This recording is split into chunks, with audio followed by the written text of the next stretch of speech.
जो कोरोना महामारी के जो केसेस बढ़ रहे हैं, मुझे नहीं लगता कि ये थमने वाले हैं। सबसे ज़्यादा प्रिवेंशन बेटर देन क्योर एक थ्योरी है कि बचाव ही उपचार।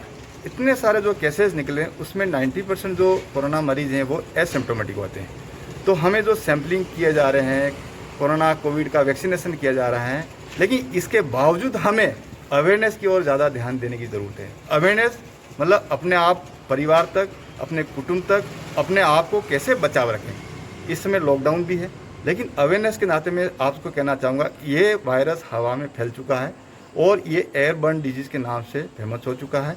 इस समय युवाओं में ज़्यादा इन्फेक्शन हो रहा है, तो युवा में सिम्टम नहीं आ रहे, तो वो कैरियर स्टेट में होते हैं। उनमें कैरियर स्टेट मीन्स उनमें इन्फेक्शन तो है लेकिन डिजीज़ डेवलप नहीं हो रहा है। ऐसे केसेस जब भीड़ या बाहर निकलेंगे तो दूसरे केसेस को इन्फेक्ट करते हैं, और जिनकी इम्यूनिटी कम है, रोग प्रतिरोधक क्षमता कम है, उनमें ये डिजीज डेवलप हो जाता है। तो शुरुआती दौर में हमें ध्यान रखना पड़ेगा, हम कम से कम बाहर निकले घर से, और कुछ ऐसी चीज़ें हैं, घरेलू उपाय हैं, उसको हम उपयोग करना चाहिए। घर में रह के हम सब परिवारजन विटामिन सी का खूब उपयोग करें, नींबू पानी का उपयोग करें, गर्म पानी पिएं। गला में ये वायरस सबसे ज़्यादा हमारे गले में डिपॉजिट होता है और एक नाक में होता है। नाक और गले को साफ रखने के लिए गर्म पानी पीना, नींबू पानी पीना, घर के मसाले जितने भी गर्म मसाले उनको उखाल के उनको काढ़ा पीना, उनको भाप को इनहेल करना, ताकि हमारे गले तक जो इन्फेक्शन उसको हम सफाई कर सकें और हमें डिजीज डेवलप नहीं हो। दूसरा, जब कभी हमें थोड़ा भी सिम्टम लगे तो नज़दीकी जहाँ भी सैम्पलिंग कैंप हो रहा है वहाँ जाके हम हमारा सैंपल कराएं, और जैसे पॉजिटिव आते हैं तो हम अपने आप को आइसोलेट कर लें और मेडिसिन ले लें। तो इस तरह से ये कोरोना जब संक्रमण होता है तो 4 category, asymptomatic, mild symptomatic, moderate symptomatic और सीवियर सिम्प्टोमेटिक। तो माइल्ड और एसिम्प्टोमेटिक घर पे रहना है, जो 90% केसेस कवर करता है।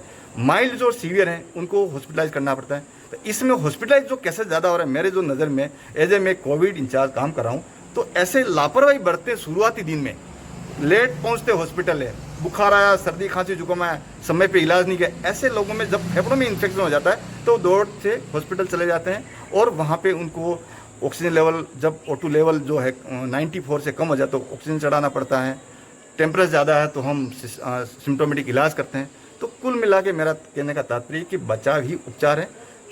मैं सभी से ये करना चाहूँगा, घर पे रहें और मैक्सिमम जितना हो सकते हैं इस वायरस की चैन को तोड़ने के लिए घरेलू उपाय उपयोग करें। जो मैं कर चुका हूँ, आज तक मैं पॉजिटिव नहीं आया हूँ, सबसे ज़्यादा मैं एक्सपोजर हूँ, लेकिन खूब सारा घरेलू उपाय मैं और मेरे परिवार ने किया, हम सुरक्षित रहें। सर, ऐसे लोगों को क्या कहना चाहेंगे जो आज भी भीड़ के तंत्र बन रहे हैं, भीड़ जुटा रहे हैं?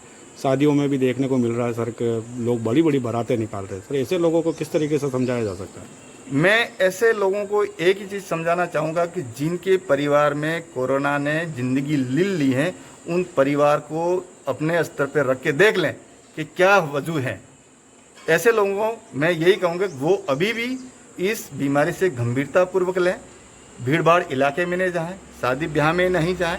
सरकार की तरफ से बहुत ही सख्ती कर रखी है, फिर भी आप अपने स्तर पे छोटे मोटे प्रसंग कार्यक्रम करते आ रहे हैं, ये ठीक नहीं है। हमें गंभीरता से लेना पड़ेगा, क्योंकि वायरस का जो इंक्यूबेशन पीरियड है 14 दिन, उसको 14 दिन के बाद हम उसको संक्रमण होने नहीं देंगे। तो ये हमें पालना सुनिश्चित करना पड़ेगा।